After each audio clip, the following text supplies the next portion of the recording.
వ్యాప్తంగా పాలిటెక్నిక్ కళాశాలకు సంబంధించినటువంటి విద్యార్థులు రోడ్డెక్కారు. వారి విద్యకు అడ్డంకుగా ప్రభుత్వం శక్తి పథకాన్ని తీసుకొచ్చి ఇబ్బందులకు గురి చేస్తున్నారని విద్యార్థులు ఆవేదన వ్యక్తం చేస్తున్నారు. దీని ద్వారా రాబోయే పాలిటెక్నిక్ విద్యార్థులకు నష్టం జరగడమే కాకుండా పేద విద్యార్థులు చదువుకోలేని విధంగా ఫీజులు పెరుగుతాయని ఆవేదన వ్యక్తం చేశారు. ముఖ్యమంత్రిగా ఉన్నటువంటి ఒక బాధ్యత ఉన్నటువంటి ఒక ముఖ్యమంత్రి ఈ రోజు మరి గత 4-5 రోజుల నుంచి బహుశా వారం అనుకుంటా దశల వారీగా పాలిటెక్నిక్ విద్యార్థులు రాష్ట్ర వ్యాప్తంగా కూడా లక్షలాది మంది ఆందోళన చేస్తుంటే ఆయన మాత్రం ఫుట్బాల్ మ్యాచ్ చూసేదానికి విహారయాత్ర పోతున్నారు. ఇది సిగ్గుమాల చర్యనా కాదా చెప్పండి, తెల్లగారా చెప్పండి. మీరందరూ కూడా ఇక్కడ ఆందోళన చేస్తుంటే ఒక ప్రజాప్రతినిధి మీ వెంట రావాలా లేకుండా ఫుట్బాల్ చూసేదానికి విహారయాత్ర పోవాలా మీరు ఆలోచించాలన్నటువంటి విషయాన్ని ఈ సందర్భంగా తెలియదు.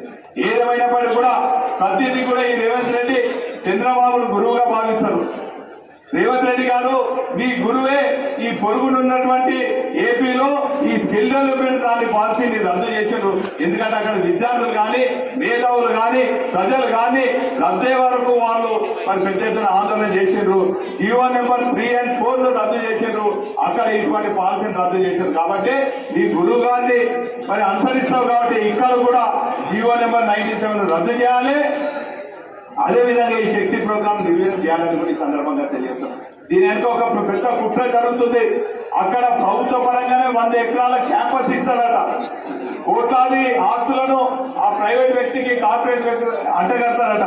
ఇదే కాకుండా 3 ఏళ్ల పాటు నిధులు కూడా ఇస్తారట. కాబట్టి లాస్ వస్తే మాత్రము ప్రభుత్వ భరిస్తుంది తప్ప కార్పొరేట్ కాదట.